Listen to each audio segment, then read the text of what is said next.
Hi Scorpio, welcome to Higher Source Tarot for your Isn't in the Cards August 2023 Love Tarot reading. This is a love reading for all Scorpio. Sun, Moon, Rising, and Venus. Today we will have 3 readings in one. We will start with an oracle card reading, then the tarot, then another oracle card reading, all for the low price of nothing. And if you are new here, welcome. I post new readings on Friday, then again on Monday. Fridays are a general reading, so those are a great reading if you're looking for guidance on money and career and moving and all that good stuff. Mondays are different every week. Today is the only week of the month that I do a love reading. Next week will be something entirely different. I'm not offering personal readings right now, but when I do, I'll make an announcement on the channel with the information to access those. And if you like tarot and you like the channel, I'd love to invite you to subscribe to Higher Source Tarot. What advice do you have for Scorpio? Sun, Moon, Rising, and Venus about love, please. Okay, we are going to get right into this. Back to what you love, reevaluate your desires. So for some, if you really have been thinking reconciliation, but it's more of a default, like, well, we already know each other. I mean, it'd just be easier than getting to know a new person. I don't feel like doing that. That sort of a thing, that may be a piece of it. But if you're single right now, they may be telling you to go into some journaling, look at what aspects, what qualities do you really desire in a person, so that we're not just sort of on autopilot attracting people and just kind of going through the motions. Get a little more specific on those qualities.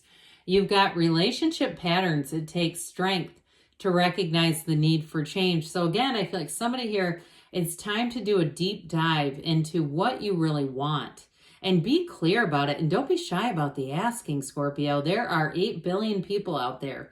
There's somebody who meets your specifications, and I would never tell you to lower your standards when they say, like, oh, you're being too picky. Well, I mean, again, but do you really want to settle for somebody that's just not the right person? So if you have patterns in the past and you say, I don't want another one of those, and let's get clear about what you do want, because contrast helps. When you know what you don't want, you know what you do want. The only thing that is real is love. Shift your focus back to love. So again, we attract what our attention is on. Where our attention goes, the energy grows. So we really want to be in the place of appreciation and looking at the love around us. Even if you see couples and you think, God, I wish I had that.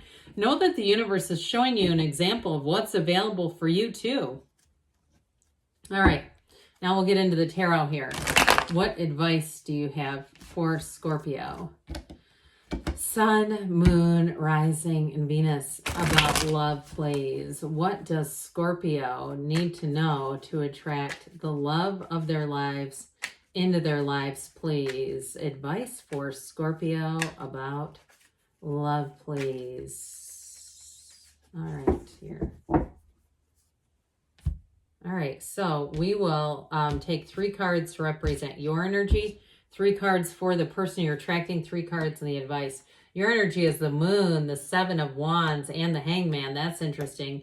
Their energy is the Knight of Swords, Temperance, and the Sun. I like that a lot. The advice is the King of Pentacles, 6 of Cups, 3 of Wands. Well, your ships are coming in. I do feel like the wait is over is what they're saying. I sure do like their energy, though. They've got, let's see, we've got 4 major arcana. That is significant when there are only 9 cards. We have Sagittarius, Pisces, Leo is here, fire, water, earth, air, all the elements. Well, for some of you, you're going to have a change of heart. Now, for some, you do have reconciliation here. But I do feel like, too, that thing about the patterns and, you know, the back into looking into what do you really want out of a relationship. I feel like it's getting you back in touch with that. So for some, that reevaluation with the Hangman may lead you to a change of heart. There's an illumination there around the crown. It symbolizes infinite manifestation, but also that light bulb moment, that aha moment. So I do feel like for somebody here, you do have a reconciliation, or maybe somebody from the past, but I also get with somebody new. you may feel attracting a new person like you've known this person forever, like you've had other lives together or something, that there's something about them. And it's that openness of the hanged man that's going to allow you to do that. The hanged man is surrender to win.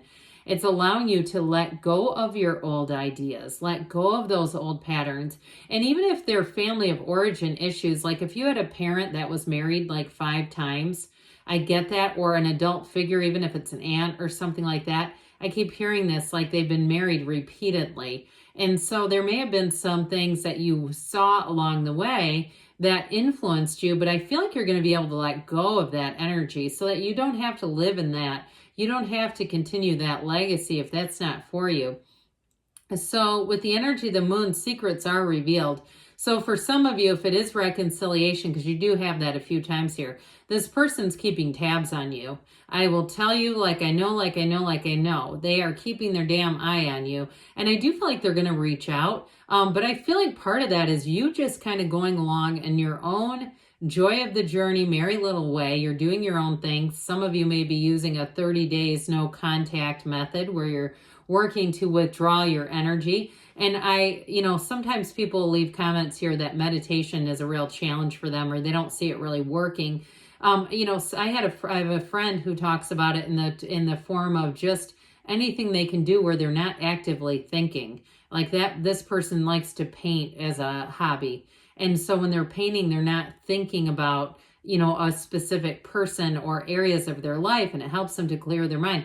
Now, I'm more of a traditional student of meditation where I like to sit and just allow my mind to be cleared.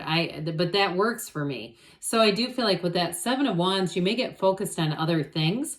And I do feel like that's going to help, because it's like once you drop the desire, that law of attraction energy will pick it back up and say, here it is. Here's the thing that you want, because you're not squeezing the energy off. And so with this, I do feel like you have an energy of attraction for sure. And that openness too with the hangman, that's going to be a huge part of it, being open, ready to receive. So with this, whoever it is that you're attracting, I do feel like they're not looking to settle. And so they've got a great energy here. That Knight of Swords, for some, you may have if it is reconciliation, you may have somebody who comes back and wants to clear the air. It's like the swords represent honesty, boldness, the truth. So they may surprise you and seem to come in a way that's very candid and very much an open book. And so if they've done something, I do feel like the information or whatever they've done is going to get clarified.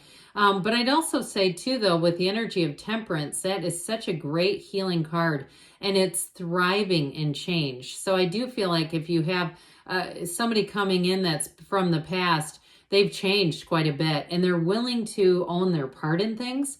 And so with the energy of the Sun there, that is about synergy and absolute true match. So I do want to say too, though, with a new person here, they may have learned some lessons from past relationships, but that energy of the Sun is attracting somebody, whoever it is, new or old, who is going to click with you. It's going to be somebody who gets you. And I do see like 2 people, like 2 cups of coffee. I don't actually see you necessarily, but 2 cups of coffee, like out on a terrace or a balcony, being in a partnership like that, where you're not off getting your own thing and then you both go your separate ways to work and what have you. And then you come back hours later, like, oh, hi, you're here. I feel like it's going to be a relationship where, and that's what I feel like this person desires, where they really want true companionship. So they may have had a relationship in the past that felt more like roommates or almost like they were an inconvenience. There was something about it that wasn't right, where they were spending a lot of time independently and not in a healthy way, because it's stuff like that they could have been doing together, but it was almost like they were 2 human doings just bobbing through life. So I feel like whoever this is, they want to connect on a deep level. They want to connect on a soul level. This is soul business. It's spiritual business first. And so with this, they're going to be very open. I feel like their guard is all the way down. They're willing to just get open right from the start. And so with this, you've got somebody coming in who's going to bring true joy, real love, a real partnership, and it's going to move forward. So with the energy here in the advice, this is interesting because the King of Pentacles, makes a life partner. That's what it symbolizes. So for somebody, this is it, okay? I do feel like with that King of Pentacles too, there's a humility here. So it's not a competitive relationship, which, ew, who wants those? Gross. You know, where it's like this, always this comparison thing. I do feel like it's somebody like they might push themselves, you know, if they go to the gym or they like to you know, do things that are like trivia or something like that. They don't worry about competing with everyone around them. And so I do feel like it'll be somebody who is a nice compliment to you. There's no animosity showing up here. This is a very sweet energy. And so with the energy of the Six of Cups, that return to love and return to trust, I do feel like they're talking and encouraging you to be trusting. You've got it with the Hangman too, that openness allows you to let people in, allows you to let love in, really.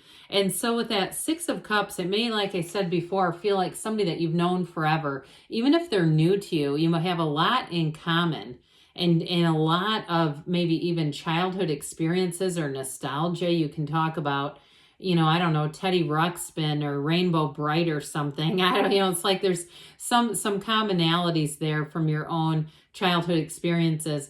And with the Three of Wands, that is saying your ships are coming in. That's multiplication, it's growth, it's expansion, and it's passion. So I feel like they're trying to tell you the wait is over, Scorpio. All right, now we'll get the guidance from the angel answers here about love. What else does Scorpio need to know to attract the love of their lives into their lives, please? Advice for Scorpio. And then what else? Messages, guidance for Scorpio about love. Does Scorpio need to know about love, please? Oh. All right, you have let go. I haven't seen this in months. And you've got it big time with the Hangman and the Moon. Let it go and let it flow. Ask your angels. Ask because they want to interact with you and guide you. The situation will improve. Well, I should say so. Whoever you're attracting looks pretty dynamite within the next few months. So you may be meeting somebody yet this summer or into the early months of fall, and they give you a yes. Yes, it's in the cards, Scorpio. I love you too, and I'll be back again soon.